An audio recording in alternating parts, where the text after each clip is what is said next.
আসসালামু আলাইকুম। সন্ধ্যা হয়ে গেছে, তো ছেলে হালিম খেতে চাইলো। হালিম খাওয়ার জন্য মন্ত্রী করলো। মাংস বের করে নিয়েছি, মুরগির মাংস। আর হচ্ছে পা ছিল, সেই পা নামিয়ে নিয়েছি। এগুলো সুন্দর করে পরিষ্কার করে নিয়েছি, ধুয়ে নিয়েছি। এখন এগুলোকে সুন্দর করে কষিয়ে রান্না করবো। কিনে নিয়েছি বাজার থেকে রাঁধুনি হালিম মিক্স। রান্না করার জন্য এখন মুরগির পা, তারপরে এই মাংস, এগুলো এখন সুন্দর করে কষিয়ে নেব। হালিম মিক্স প্যাকেট থেকে বের করে হালকা গরম পানি দিয়ে ভিজিয়ে রেখেছিলাম। এখানে ময় মশলা সব দিয়ে নিয়েছি, তেজপাতা, গরম মশলা, এলাচি, এগুলো দিয়েছি। এগুলো একটু ভালো করে সুন্দর করে কষিয়ে দিই। দেখেন অনেক সুন্দর করে কষাই নিতেছি। এখন মাংসগুলো দিয়ে দেবো। মাংসগুলো নাড়াটা দিয়ে সুন্দর করে রেখে রাখবো, তারপরে কষিয়ে নিব। তারপরে হালিম দিয়ে দেখো মাংস কষিয়ে এখানে ঢেলে দিয়েছি।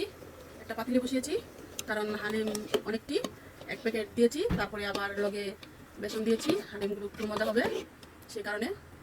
আমার হালিম প্রায় হয়ে এসেছে, এখন নামিয়ে ফেলবো। দেখো আমার হালিম কমপ্লিট। এখন আমরা সবাই মিলে একসাথে বসে তারপরে হালিম খাবো।